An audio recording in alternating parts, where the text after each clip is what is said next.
오늘도 예배 나오신 우리 성도님들을 환영하고 축복합니다. 우리 늘 하던 대로 구축평을 한번 외쳐보겠습니다.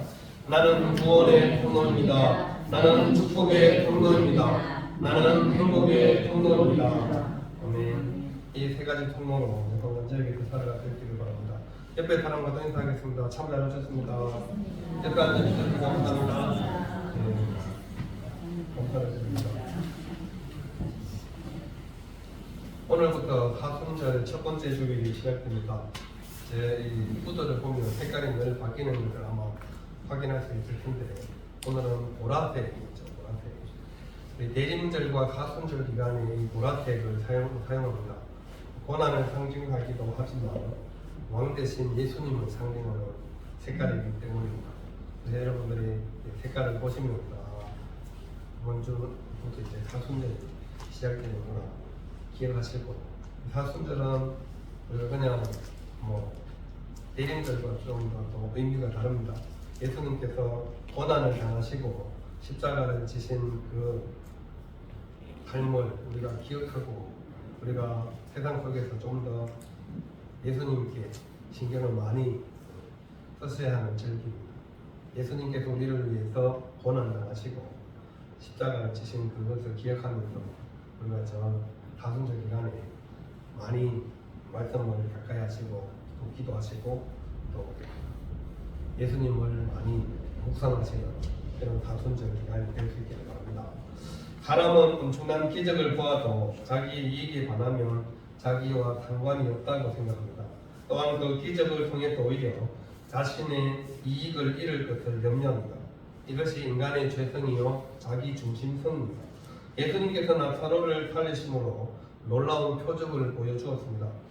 이미 냄새가 나기 시작한 4일이나 지난 나사로를 무덤에서 그것도 나오라 이 큰 소리로 외친 한마디로 나사로가 살아나신 것을 많은 유대인들이 보았습니다. 그리고 그 일로 인하여서 오늘 45절에 보시면 예수님을 믿었다 이렇게 기록하고 있죠. 여러분 많은 사람들이 예수님을 믿고 또 예수님을 따르는데 일부는 그것을 가지고 바리새인들에게 알렸다고 이렇게 기록하고 있습니다. 예수님의 놀라운 일을 바리새인들에게 알린 이유가 무엇일까요? 물론 예수님에 대한 소문은 익히 다 들어서 알고 있습니다. 그리고 현장에서 예수님이 하신 일을 직접 눈으로 봤어요.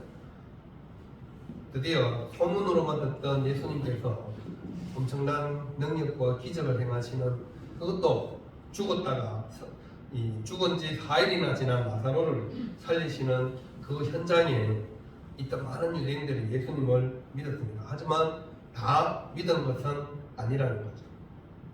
일부는 바리새인들에게 달려가서 이 사실을 알렸죠.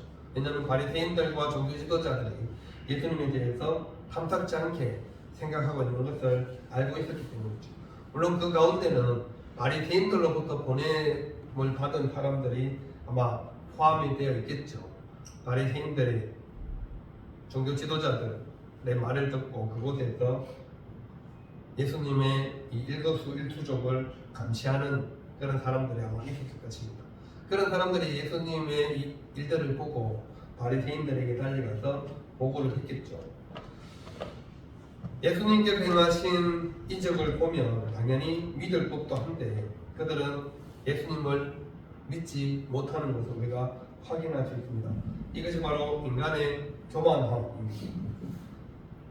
죽었던 사람이 살아나는 표적을 보고서도 그것을 정치적인 이슈로 만들어서 오히려 예수님을 죽이려고 하는 모의를 하는 악행을 우리는 분명히 기억해야 합니다. 사람들이 다 기적을 보았다고 해서 믿음이 생기는 것이 아니라는 말이죠. 때문에 이 땅에 많은 사람들이 뭔가를 보여달라고 우리한테 요청하죠. 하나님이 어디 계신지 살아계신지 보여달라고. 근데 보여주면 믿을 것 같아요? 안 믿습니다. 예수님께서 직접 나사로가 살아나는 이적을 보여주었음에도 불구하고 모든 사람이 다 예수님을 믿은 게 아니거든요. 우리가 전도해보면 많이 듣는 이야기입니다. 하나님이 살아계시는 게 어떻게 알 수 있는지 정명히 봐라, 보여봐라고 얘기하죠. 근데 제가 늘 우리 청년들이나 뭐 젊은 우리 세대들하고 성경 공부할 때마다 이런 얘기를 들을 때 어떻게 대답하냐 물어보면 딱히 뭐 잘 대답을 못했다고 그래요. 왜냐면 눈에 안 보이는 하나님을 보여줄 수 없으니까. 그래서 제가 이렇게 얘기합니다. 눈에 보여지는 신은, 그리고 인간이 증명해서 증명되어지는 신은 신이 아니라고. 생각을 해보세요. 우리가 증명해서 하나님을 증명할 수 있다면 하나님의 광대하심이 형편없는 거잖아요. 하나님은 너무나도 크시고 넓으신 분인데 우리 인간의 지식으로 지혜로 하나님을 증명할 수 있다. 그런 하나님을 어떻게 믿겠어요? 내가 말해서 증명할 수 있는 신이라면 왜 신을 믿어요? 나를 믿어야지. 왜 내가 신을 증명해내면 내가 신보다 더 위대한 사람인데 굳이 신을 믿을 이유가 없는 거죠. 그래서 하나님은 우리의 머리로, 우리의 생각으로, 우리의 능력으로 증명할 수 없습니다. 그렇기 때문에 신이 인간에게로 찾아오신 것이죠. 예수님께서 이 땅에 사람의 모습을, 사람으로 와야 사람과 대화할 수 있으니까. 예수님이 사람이 아닌 다른 것으로 왔으면 사람과 대화를 어떻게 하겠어요? 사람이 아닌 짐승이나 다른 피조물로는 사람과 대화를 할 수 없습니다. 여러분, 사람 아닌 다른 동물과 대화하는 거 보셨어요? 동물이 사람의 말귀를 알아듣기는 하죠. 훈련과 반복된 노력으로. 하지만 대화는 거의 사람과 사람끼리만 대화를 할 수 있는 것입니다. 오늘 본문에 보면 예수님께서 엄청난 기적을 보여주었음에도 불구하고 두 가지 반응이 나타납니다. 한쪽은 예수님을 믿은 사람들, 많은 사람들이 예수님을 믿죠. 일로 인하여서 결국 예수님은 모든 유대인들 앞에서 공개적으로 종교 지도자들에게 위협의 대상이 되었습니다. 그리고 예수님을 공식적으로 죽이기로 모의를 그리고 합의를 합니다. 어디에서요? 사내들인 공의회에서. 이스라엘 백성들이 치리하는 최고의 정치적 종교적 기관이 사내들인 공의회인데 거기는 대부분 바리새인들과 사두개인들이 위치하고 있었죠. 사내들인 공의회. 그리고 그 직함들이 대제사장이나 제사장들이나 아니면 또 서기관들로 구성되어 있었죠. 장로들로. 그런 사람들이 모여서 예수님을 공식적으로 죽이기로 결정을 한다는 것입니다. 이 세상에서 우리가 기적을 아무리 많이 나타내는들 그때뿐입니다. 기적으로는 믿음이 생길 수가 없다는 것이죠.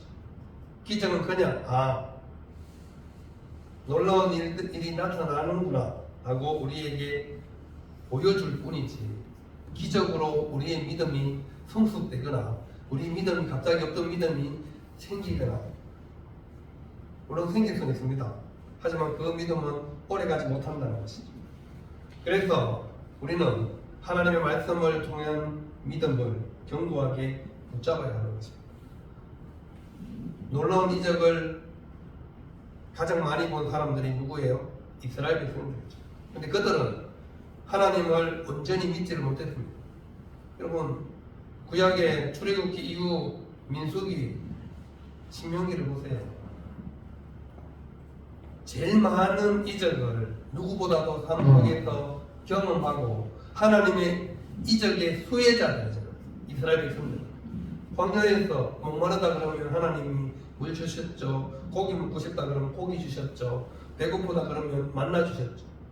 광야에서 그것도 아무것도 없는 광야에서 모든 것을 다 누리면서도 늘 부족한 것 때문에 하나님을 제일 많이 불평하고 원망한 사람들이 기적을 제일 많이 본 이스라엘 백성들입니다. 그러니 이적으로는 우리의 믿음이 성장되지가 않습니다. 우리 누가복음 16장에 보면 부자 나사로 이야기가 나오죠. 부자 나사로가 죽었습니다. 부자와 나사로가 둘 다 죽었죠. 근데 나사로는 거지죠. 부자와 나사로가 동시에 죽어서 하나님께로 갔는데 아브라함 품에 거지가 안겨 있는 것을 보잖아요. 근데 그때 부자가 하는 말이 마지막에 기록되어 있습니다. 뭐라고 그래요? 나사로를 살려서 우리 형제 다섯이 있는데 저와 같이 지옥이 오지 않게 나사로를 보내가지고 좀 그 죽었다가 살아나는 이가 있으면 믿지 않겠냐. 그때 아브라함이 하는 말씀이 모세와 선지자가 있지 않느냐. 그러니 그들의 말을 듣고 결정할 것이다 말씀합니다. 나사로를 살려 보내주지 않습니다. 왜요?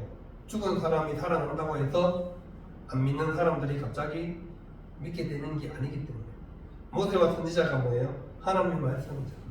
하나님의 말씀을 듣고 그들이 믿든지 안 믿든지 스스로 결정한다는 거죠. 죽은 사람이 살아나봤자, 그런 이적이 나타나봤자 우리의 믿음이 제대로 되지 않는다는 것을 분명하게 말씀하고 있는 것이죠. 그래서 주님께서 왜 그럼에도 불구하고 이적을 보여주시느냐, 이적을 통해서도 믿음을 가지는 사람들이 있기 때문이죠. 그리고 하나님의 나라를 확실하게 보여주기 위해서, 그리고 나사로를 분명하게 죽었다가 살리시는 것은 예수님께서 자기에게 닥칠 죽음 이후에 있을 부활을 미리 나사로를 살리심으로 먼저 보여주는 것입니다. 제가 계속해서 지금 예수님이 어떤 분인지를 말씀하고 있죠. 예수님은 죽은 사람도 살리시는 분. 그래서 예수님을 믿는 모든 그리스도인들이 똑같이 다시 살아날 것이라는 것을 분명하게 제자들에게, 그리고 예수님을 믿는 모든 사람들에게 확인시켜주는 겁니다. 재확인. 잘 못 믿으니까 예수님께서 계속해서 보여주고 확인시켜주고 확신을 심어주는 겁니다. 예수님을 3년이나 따라다니던 제자들도 예수님의 말씀을 잘 못 알아듣고 잘 믿지 못했잖아요. 그러니 죽었다가 다시 살리는 능력을 직접 제자들에게 보여주는 겁니다. 사실은 많은 유대인들을 믿고 안 믿고는 예수님께 큰 문제가 아니었습니다. 예수님이 마르다 마리아가 우리 오빠를 좀 와서 고쳐주세요 요청했을 때 이불로 오지 않았잖아요. 굳이 안 온 이유가 바로 이 때문입니다. 많은 유대인들이 믿게 하기 위해서. 그리고 예수님이 가장 관심과 애착을 가진 제자들이 이 나사로가 살아난 것을 보고 더 믿음의 확신을 가지기를 바라셨던 것이죠. 그래서 예수님은 기꺼이 마르다와 마리아 생각하면 당장 달려가고 싶지만 그렇게 하지 않으시고 나사로가 죽고 나서야, 그리고 장례를 치르고 4일이 지났어야 이 가정에 방문한 것입니다. 이를 통해서 많은 사람들이 예수님을 믿게 된 일로 결국 예수님은 모든 종교 지도자들의 적이 되었습니다. 사실 바리새인들과 사두개인들은 별로 친한 관계가 아닙니다. 늘 서로 적대시하던 관계였는데 예수님이라는 공공의 적이 생겼어요.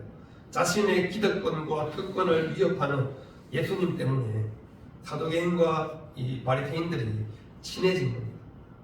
사내들인에서 늘 복음서를 읽어보시면 알잖아요. 항상 어떤 문제가 있으면 자신들의 이익을 가장 최우선시하는 바리새인들과 사두개인들입니다.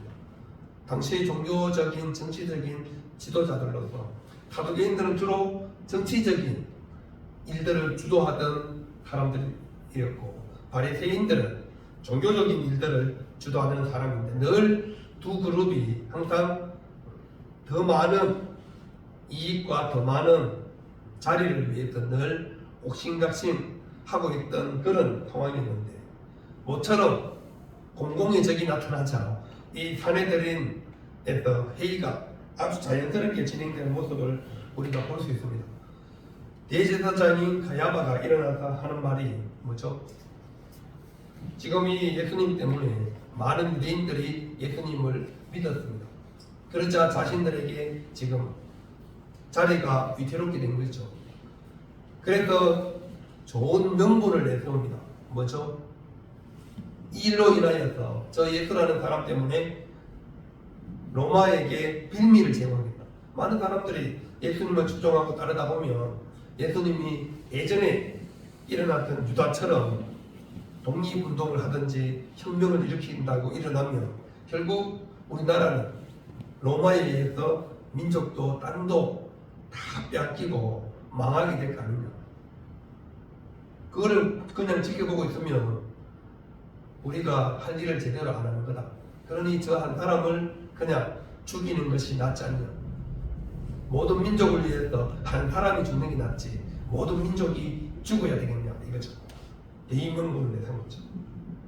한 사람이 죽는 것과 모든 민족이 죽는 것 어느 것이 더 명분이 좋아요? 한 사람이 죽는 게 훨씬 명분이 좋죠.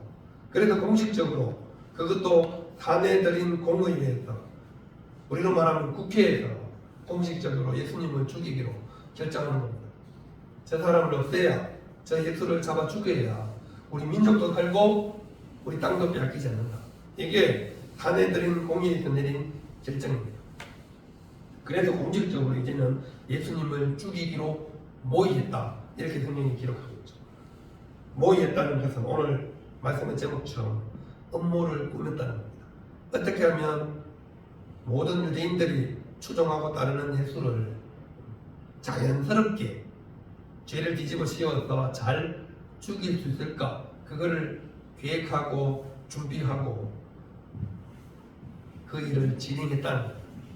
음모를 꾸몄다는 거예요. 음모는 나라든 공동체든 뭐 회사든 다 있습니다. 자신들의 기득권과 특권을 빼앗기지 않기 위해서 싸움하는 거죠. 음모를 잘 계획대로 이루어지면 성공하는 거죠. 그러면 그 자리를 계속 유지하든지 지켜나갈 수 있는 것입니다. 오늘 가야바의 예언은 적중했죠. 한 사람이 그의 대사장인 가야바가 모든 공의원들에게 하는 말이 이렇습니다. 한 사람이 백성을 위하여 죽어서 온 민족이 망하지 않게 되는 것이 너희에게 유익한 줄을 생각하지 않으는도다. 손들고 이를 제기해야죠. 죄가 없는데 뭔 죄목으로? 그래서 죄목을 신성모독죄. 아무 유대인도 이 일을 달지 못하다. 신성을 모독했다. 하나님의 아들이라. 자기가 하나님 아들이라. 하나님이 자기 아버지라고 그랬다. 그러니 얼마나 죽이기 딱 좋잖아요. 유대인들은 하나님 이름을 함부로 부르지도 않는데 하나님은 내 친아버지라고 했더니 마땅히 죽어야 되는 사람. 그런데 당시 로마가 자기들의 모든 권한을 가지고 있었기 때문에 사람을 죽이거나 집행하는 일은 할 수 없었죠. 그래서 결국 로마의 총독 빌라도에게 가는 것입니다. 가야바의 예언대로 예수님은 당연히 죽기 위해서 이 땅에 오셨지만 하나님은 가야바의 예언조차도 온전히 이루시는 하나님이십니다. 알고 말했겠어요. 명분을 내세워서 예수님을 죽이기 위해서 한 말인데 결국 그 말은 그대로 응답되는 것이죠. 52절에 보면 또 그 민족만이 열뿐 아니라 흩어진 하나님의 자녀를 모아 하나가 되게 하기 위하여 죽으실 것을 미리 말합니다. 이것은 요한의 해석이죠. 요한복음의 저자인 사도 요한의 해석입니다. 예수님이 죽는 것은 한 민족만 위한 것이 아니라 하나님의 모든 자녀들을 모아서 하나가 되기 위해서 죽으시는 것이다. 맞죠? 예수님께서 죽으심으로 모든 하나님의 백성들이 하나로 교회로 지금까지 있는 것입니다. 그 일을 가야바는 알지 못하고 말했지만 하나님은 그 가야바의 예언을 온전히 이루셔서 예수님을 통하여서 모든 하나님의 백성들을 하나로 모으셨습니다. 그래서 예수님을 믿는 사람들이 하나님 나라의 공동체로 지금도 오늘도 모든 자기가 있는 곳에서 예배를 드리고 하나님 앞에 나오는 것이죠. 우리는 본관에 있으니까 여기 와서 예배 드리고, 서울에 있는 사람들은 자기 다니는 서울에 있는 교회를 찾아가서 예배 드리잖아요. 미국에 있는 사람들은 미국에서 예배 드리겠죠. 주일이니까 시간만 다를 뿐이지 다 똑같이 하나님 앞에 예배하는, 그래서 모든 하나님의 자녀로 살아가는 것입니다. 사람은 예수님을 어떻게 하면 죽일까 음모를 꾸미지만 하나님은 그 일을 통해서 모든 사람을 살릴 계획을 세우고 계시는 것입니다. 아무리 흉측한 음모라 할지라도 하나님은 그것을 선으로 바꾸시는 하나님이심을 우리가 분명히 기억할 수 있기를 바랍니다. 이런 상황에서 예수님께서 계속 예루살렘에 머무는 것은 합당하지 않죠. 그래서 예수님께서 54절에 보시면 예루살렘을 피해서 에브라임이라는 동네에 가서 제자들과 함께 거기 머무르니라 말씀하고 있습니다. 가끔은 정든 성부가 멀지 않을 때가 있습니다. 예수님도 지금은 때가 아니니까 잠시 뒤로 물러나셨다 예루살렘에 계시지 않고 에브라임으로 피해 계셨습니다. 왜냐하면 공의회에서 공식적으로 예수님을 죽이기로 결의가 되었기 때문에 굳이 지금 나서는 것은 별로 유익하지 못한다는 것을 당연히 알겠죠. 그래서 예수님도 예루살렘에 계시지 않고 물론 잠시 피해 있는 거죠. 금방 다시 이제 자신의 할 일을 제대로 하십니다. 하지만 잠시 피해서 에브라임에 가서 제자들과 시간을 보냈습니다. 우리 삶 속에서 정면 돌파만이 무조건 다 옳은 것은 아니죠. 가끔씩 피해야 할 때도 있습니다. 정면으로 물론 돌파해야 할 때도 있죠. 가끔은 정면 돌파할 때가 제일 좋을 때도 있습니다. 하지만 정면 돌파가 능사는 아니라는 것을 예수님께서 다시 한번 우리에게 보여주는 것이죠. 그래서 우리는 예수님의 지혜를 배워야 합니다. 그 지혜는 성령 하나님을 통해서 끊임없이 우리에게 공급해 주고 계십니다. 문제는 우리가 성령 하나님께 우리의 만물을 열지 않기 때문이죠. 성령 하나님께서 늘 우리가 세상 속에서 뱀같이 지혜롭고 비둘기같이 온순하도록 늘 우리에게 인도해 주시고 계시다는 것입니다. 우리가 잘 아는 요셉 있죠. 보디발의 아내가 끊임없이 동침할 것을 요구하지만 유혹을 이길 수 있는 가장 확실한 방법이 뭐였죠? 그 자리를 피하는 것이었습니다. 유혹 오는데 유혹과 정면 승부에서 못 이깁니다. 절대로 우리는 유혹을 뿌리치기가 쉽지 않습니다. 지금 보세요. 모든 공의의 사람이 70명입니다. 70명. 아무도 가야바의 말에 이의를 제기하는 사람이 한 명도 없잖아요. 두 가지 명분. 온 민족이 망하느냐, 한 사람이 죽느냐. 당연히 한 사람 죽어서 온 민족이 사는 길을 택하는 겁니다. 그게 훨씬 더 유익해 보이니까. 그게 유혹이잖아요. 예수님 죄가 없는데 누가 봐도 나사로를 살리는 게 많은 유대인들이 예수님을 믿는 게 뭐가 문제예요? 아무 문제가 없어요. 그런데 거기에 대해서 아무도 이의를 달거나 그것이 올바른 명분이 아니라고 말한 사람이 한 사람도 없었습니다. 대제사장이 말했어요? 아니요. 자기들의 유익과 이익을 위해서 그냥 예수님을 없애는 것이 훨씬 더 좋다고 다 똑같이 생각하고 있기 때문에 그렇습니다. 물론 그 중에는 몇몇 참석하지 않은 예수님을 따르는 니고데모나 이런 사람도 있긴 합니다만 아주 극소수에 불과하죠. 나머지 모든 공의의 사람들은 아무도 거기에 대해서 그것이 정의롭지 않다고 우리 율법에 맞지 않다고 말하는 사람은 한 사람도 없는 거죠. 그러니까 업무가 설정되고 그것이 제대로 일이 진행되는 겁니다. 이 나라 국회도 마찬가지죠. 입법을 만드는 국회에서 정의를 외쳐봤자 통하지 않다고 생각합니다. 진실을 말해봤자 무시된다고 생각합니다. 그럼에도 불구하고 정의를 외치고 진실을 말해야죠. 그게 본인들이 해야 할 일이죠. 침묵하면 공범자입니다. 침묵하면 공범자죠. 동조한 거는 똑같죠. 반대해야죠. 저는 그 뜻에 따를 수 없다고. 하지만 그 음모를 꾸미는 사람들에게 동조하고 함께 그 일을 진행시켜 나가는 모습을 우리는 볼 수 있습니다. 이 땅에서도 이런 일들은 비일비재하게 계속해서 우리 삶 속에서 여러분들이 살고 있는 마을에서는 안 일어날 것 같아요? 일어납니다. 자신의 이익을 위해서 같이 농사 짓는 다른 사람 피해를 봐도 모른 척 하잖아요. 내가 이익을 더 많이 보기 때문에 모른 척 하는 겁니다. 내가 더 많은 그리고 또 오래 지속적으로 이익을 챙길 수 있으니까 모른 척 하는 거죠. 똑같은 일이 계속해서 우리 삶 속에 일어나고 있음에도 불구하고 우리가 침묵하며 우리는 오늘 예수님을 죽이기로 기대한 사내들인 공무원의 사람들과 똑같은 사람들이 되는 거죠.